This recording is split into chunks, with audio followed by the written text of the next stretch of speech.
Hello mga ka-twins! Welcome back to our channel, Simple Life with Twins. So, ayun na nga, dahil nga nakasound na tayo kay Pupo, deserve natin ito.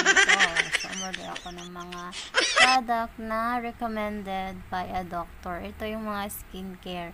Actually, hindi naman talaga ako ma-pimples, kaso nga, meron akong mga small bumps or baby bumps ba yung tawag dyan, yung mga milya. So, ito yung ita-try natin kasi pampatanggal daw ito ng milya at oily skin. So, unboxing na natin.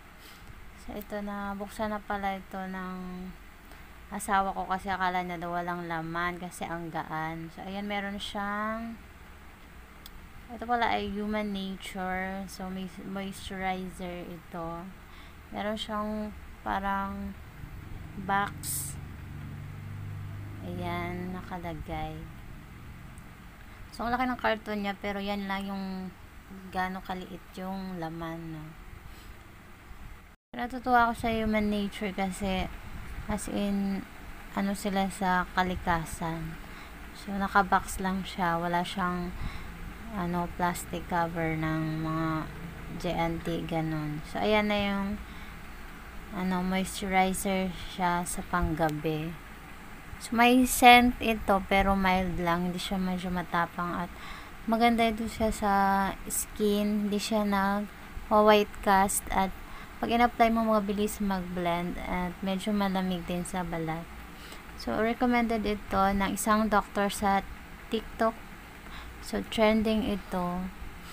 At ito-try natin din kung maging effective sa ating balat. So, kasi pag kailangan to may moisturizer, pag nagamit ka ng isang cleanser na nakaka-dry ng skin.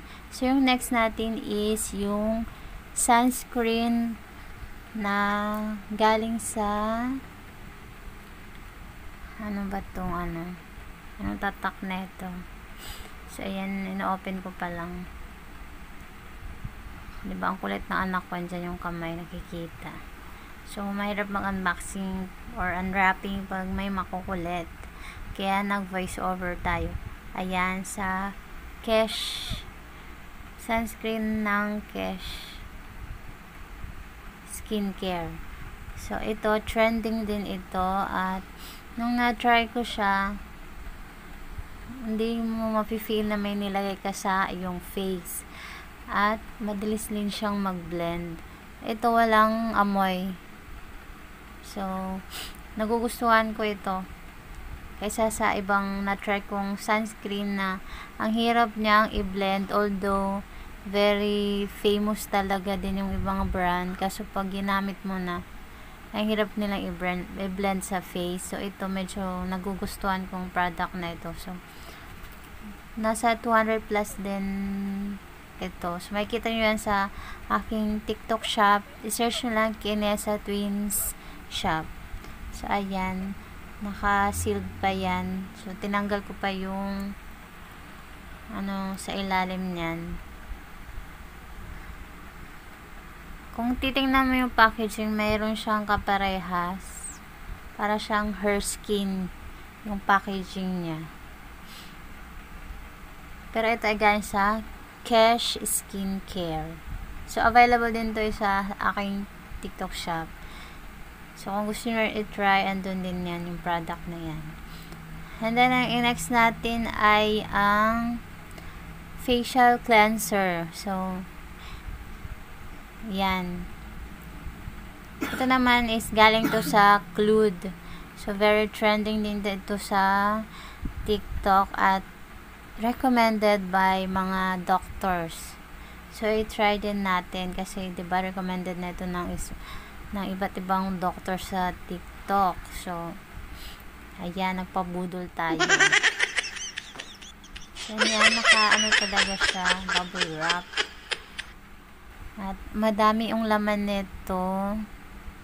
So far, hindi siya maano sa balat. At wala ring scent.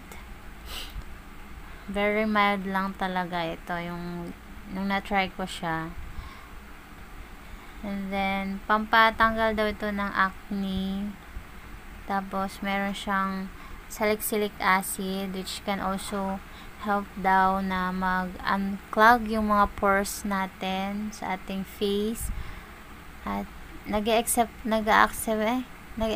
talaga ako ng magandang result kasi nga gusto ko matry yung or matanggal yung mga baby bumps ko sa aking face, lalo na dito sa may area ng aking mata.